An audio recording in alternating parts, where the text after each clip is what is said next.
Hey everyone, welcome to a new video. So the group stage has just wrapped up and we've got our teams now ready for the quarterfinals. But one of the cool things is that a lot of these players have bootcamped in Europe and have been on these fresh accounts and climbing up. A lot of these players, and especially ones that have actually made it to quarters, took it really seriously and tried to climb as fast as possible. So today we're going to be looking at these champions and which they actually use. Some of these champions will be meta and they will be practiced for their Worlds games, but it will give you a really good indication of what is strong right now and what you could play in that big push for the end of the season, which is not that far away now. After going into each role, we're then going to look at 6 players who managed to get Challenger with 70% win rates, dive into the champions they used and elements of their playstyle. We'll start at the top of the map and work our way down just to keep it simple. So the first role that we'll look at is top lane. The first thing you're probably going to realize as you look at this is that there aren't any tanks. No true tanks anyway in this entire list. It is probably sort of to be expected because these pros are definitely very good at the game and they want to carry themselves, but most of these picks also scale as well. It won't be because they need that late game insurance or they're trying to extend the game time to reach that late game. It's because they have more gold. They're going to be better players in general, get more from the lane phase, more from CS, kills, objectives, and then use more items to actually carry. So the most popular champion used was Kale, and this is something we've seen more recently, definitely a very strong carry pick that can pretty much 1v5 a game once she reaches that late stage and gets level 16. Camille was also pretty popular, especially very high up in Challenger. We had lots of Vlad, Fiora, Pantheon, Lucian, and Kled. Lucian is a pick that was only used by 2 players to get to Challenger, but actually most top laners are practicing now, so we probably will see this at Worlds. Jace, Riven, Ryze, Gangplank, and Ezreal round out our top lane list, and you can probably guess who that top lane Ezreal was. We've already seen it at Worlds from the play-ins. Next up, we're going to go into our junglers, and you'll notice that either we have very hyper-aggressive champions or hyper-farm champions, and they normally lean towards the aggressive side. They spend most of their time ganking, but the good thing is with these pros that they have good pathing, so it doesn't punish their gold income either, and they have relatively good CS level. That is very different for champions like Karthus and Talia, that they do prioritize farm. They have pretty much the same CS totals as laners, and they have really good gold generation, farm for their items, and then carry the game that way. The most popular champion that 10 junglers actually used to get to Challenger was Lee Sin, and this sort of does make sense. Lee Sin is definitely a champion that you can eke a lot of damage out and everything with your skill levels. So for these pros that are very good at the game, they're going to make very good Lee Sin players. Karthus and Echo are our next most popular, used by 3 junglers each to get up to Challenger, and then Talia and Jarvan round out at 2 each. Kiana, Gragas, Nidalee, and Rek'Sai were all used by 1 jungler to get to Challenger, but I will say as well that a lot of people were using Rek'Sai as sort of a pocket pick to go hyper aggressive early with Halo Blades. Next up, we're going to move into our mid laners, and surprisingly, there's actually not that many mid laners in the top 50 players, as you can probably tell. They are very aggressive. They focus primarily on winning their lane phase and then roaming around afterwards, so their kill participation is actually normally pretty good. Mid laners in solo queue will generally just roam down to bot lane or top lane on their own, but actually at this level of play, and especially for these players, normally that is invading or moving around with their jungler and kind of having that mid lane and jungle synergy. So the most popular mid lane champion that was used by 3 players was Syndra, and she is definitely meta right now, both in mid and bot lane. Her lane phase is exceptionally strong. That is why you pick Syndra in the first place, but she is also very good at bullying other mid laners. So if they're better, which they probably should be as pro players, they can definitely take advantage. Interestingly, Akali and LeBlanc were both used by 2 players to climb, and these aren't champions that we normally view as that strong in solo queue right now. Rounding out our mid laners are Kiana, Irelia, Yasuo, and Kayle, all used by 1 player to climb to Challenger. Now moving into our AD carries, this is the most stale role out of all 5. Almost every single AD climbed with Kai'Sa and then backed up by Xayah. As you'd expect, most of the focus were on CS totals. They are way higher than any other role, getting up to 9 or 10 or even higher than that per minute. There are also quite a few mages being played more recently, but as I said, the most popular champion was Kai'Sa, being used by 11 players to get to Challenger. On most of those as well, she would have insane KDAs and insane win rates, so definitely a cut above the rest. Xayah was also used by 7 players, and again, very safe and a very strong lane bully, but normally they were paired with Rakan as well, so it was Xayah and Rakan bot lane duo together. Lucian and Ezreal were used by 5 players each. Ezreal tend to be used by more the Chinese and the Korean players, who definitely do really love Ezreal in general. Yasuo was used by 2 players, and Caitlyn was used by just the 1 player.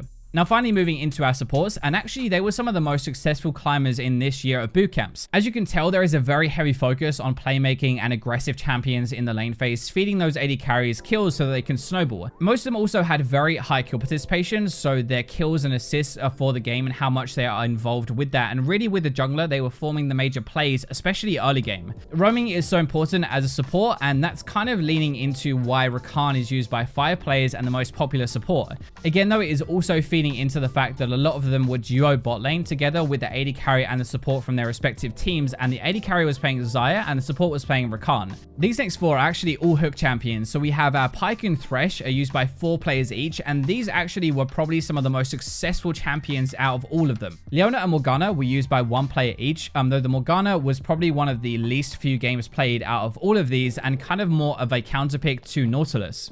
Now we're going to look at 5 different players that managed to get to Challenger with 70% plus win rates, which I think is absolutely insane. And we're actually going to look at a 6th, which was very, very close. The funny thing about this actually is the top 4 with the best win rates above 70% are all playing for Damwon Gaming, who qualified through the play-ins. Our first player is the highest rated player on EUS right now from the bootcamp, and that is Nogri. So this is the top laner for Damwon Gaming. When we created this video, he had 122 wins and 42 losses, which is absolutely crazy, and mainly used Camille and Jace. He heavily favors Klepto, you might have seen that already, and he relies on his own skill to squeeze out more damage out of a champion rather than opting for a damage keystone. Also, because he trades a lot and he uses Klepto very well, he gets a lot more gold on average out of that, and it creates this crazy lead. He smashes his opposing top laner, and then he pressures through that 1v1 lane, dominating and even winning 1v2 fights, which is basically too much for the enemy team to handle. Apart from those 2 champions, he plays a lot of Fiora and Ryze, which are pretty meta right now, especially Ryze for Korean teams, and some Vladimir as well. Next up is his mid laner, Showmaker. We've seen some really fancy plays from him so far in the play-ins already, and as of making this video, he was on 107 wins and 33 losses. His top 2 champions on this account were Kiana and also LeBlanc. They're both very good at winning 1v1s in the lane phase and getting fed through that, but then also roaming around afterwards, going over walls. You can be very creative and create a lot of chaos in other lanes. He does play a lot of different things actually on this account, but Irelia, Renekton, and Yasuo are all really big lane bullies that he was using to climb. Almost every single champion that he plays is very aggressive, but one really interesting thing is that the enemy mid laners in his games aren't always that weak. In comparison to Nogri, who would just absolutely smash his lane opponent and make him really weak, Showmaker doesn't really do that. He roams way more and he focuses on winning other lanes rather than his own. Next up, we have one of the junglers for Damwon Gaming, Canyon. So as of this video, he's on 108 wins and 37 losses. He's mainly focused on Lee Sin, Talia, and Karthus. So one of them is a hyper ganker with Lee Sin, and the other 2 are hyper farmers. Interestingly as well, for Lee Sin, he actually goes boots and cooldown reduction in Inspiration Secondary for Lee Sin, which I don't think is that common at all. He also uses a lot of Echo and Rek'Sai. Echo is very flavor of the month right now anyway for every single jungler, but Rek'Sai, as I mentioned earlier, is just very good at creating early leads. One of the really big things about Canyon that massively stands out is he has crazy high kill participation. He's very active on the map, but his CS doesn't really suffer. Normally, it's going to be one or the other. You focus on farming or you focus on ganking. But on Lee Sin, he actually has relatively good stats for both. It does look like he tends to split the map though. One lane normally does relatively well that he doesn't touch pretty much at all. But he is in the other 2 and making sure both of those for his team are winning. Funnily enough, the other jungler for Damwon, their sub, October, is also in this as well with 88 wins and 33 losses. He actually has exactly the same champions. Maybe they share the pool and practice together, but Lee Sin, Karthus, and Talia. He also does have Elise as well, but Lee and Elise are the power ganking style, right? They're very good at creating these early leads, fighting the enemy jungler, and winning that way. Karthus and Talia are mostly power farming junglers. They will sit in the jungle, they'll do a full clear before they even exit and try to gank.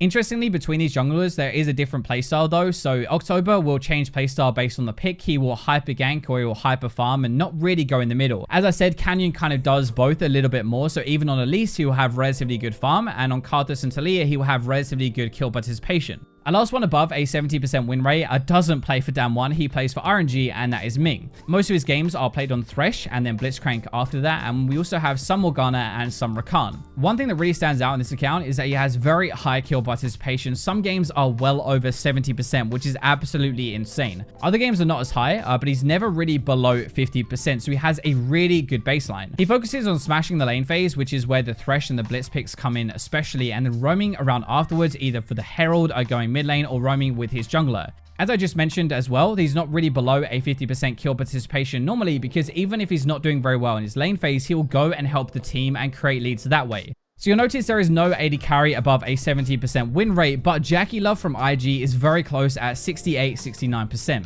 There is no real surprise that his 3 most top played are Ezreal, Kai'Sa, and Xayah, even though actually Ezreal is the first one and he has a whopping 80% win rate. It is basically just those 3. He will take TP pretty much every single game so that he has better base timings, he can farm a little bit more, and this is partially why he has such good CS totals. There are a few Syndra games in there as well, but normally with the Ezreal build, it is always Trinity Force. This is definitely a more carry-focused build, but because he farms so well, he can afford to go for that more expensive damage rather than opting for Iceborne Gauntlet, which is more about that defensive side as well. For AD carries, there is nothing crazy playstyle-wise, except his CS is mostly 9+ per minute on average in every single game. Sometimes it's 10, sometimes even 11, way higher than any other role. That's going to wrap up the video. Thank you very much for watching until the end. Let me know what you think of this kind of thing, but I thought at least would be interesting to see. And as I said at the start as well, these stats were taken up before the group games were actually played, when they had a lot more time to play solo queue, so it should be a really good indication to start with. Let me know if there's any other world content you want to see down below, but thank you for watching until the very end, and for now I will leave you with robots.